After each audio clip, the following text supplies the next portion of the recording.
Good morning, children.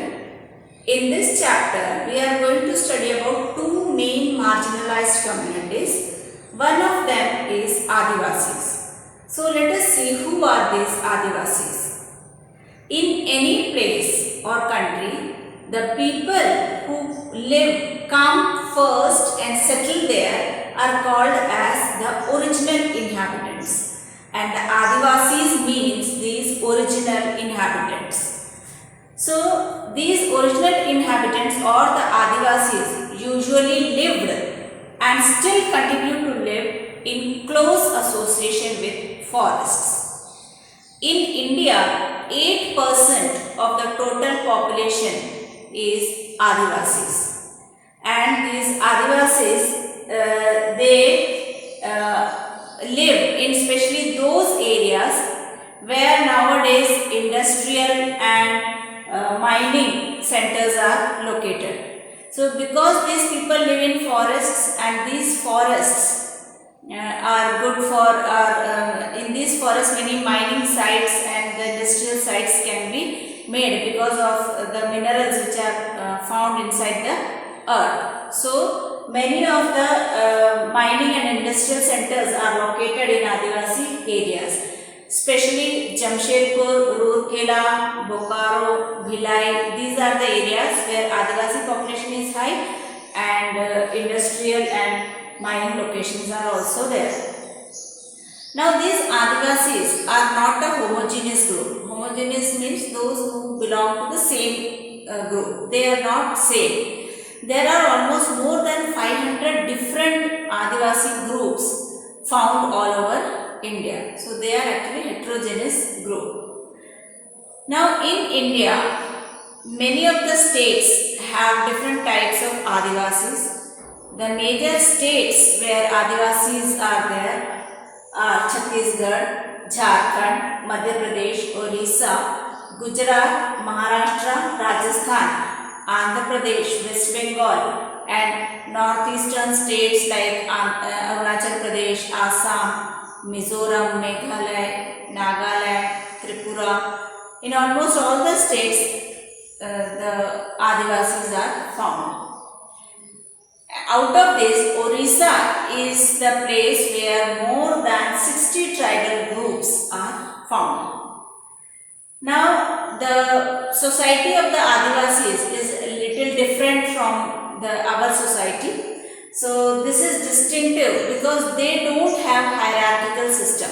Like in India, when we talk about Hinduism, so there is a caste system, Brahman, Kshatriya, Vaishya and Shudra. So there is a hierarchy in the caste system.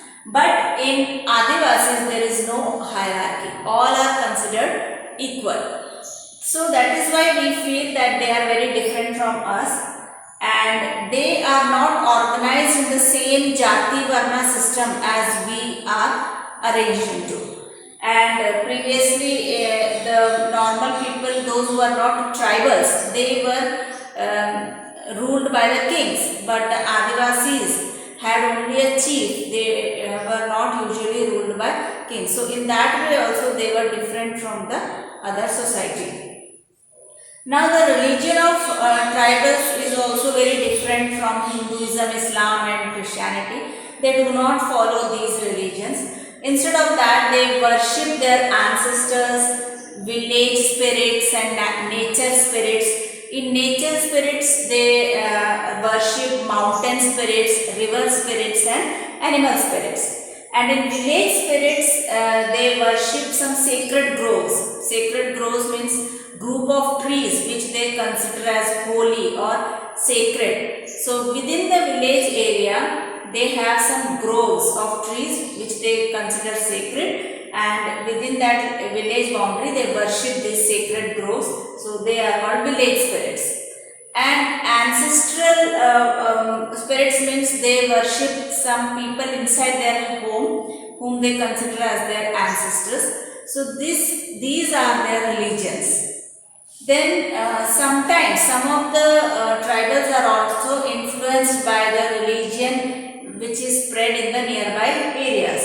Like Shakta tradition, Buddhism, Vaishnavism, Bhakti traditions and Christianity, these have influenced the Adivasis. Now the Adivasi religion influenced other religions also, like many kings and kingdoms adopted the Adivasi religions. So Adivasis also influenced dominant religions of the empire. Like in Orissa, the Jagannath cult was originated from the tribal culture.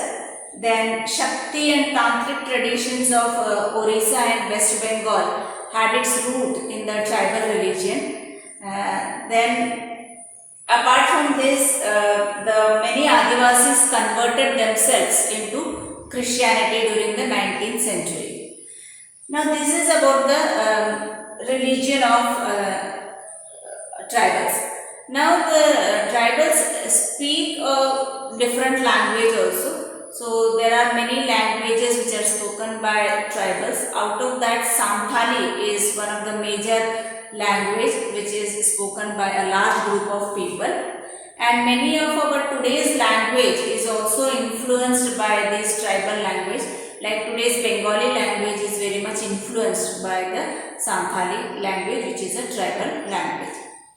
So this is all about who are Adivasis.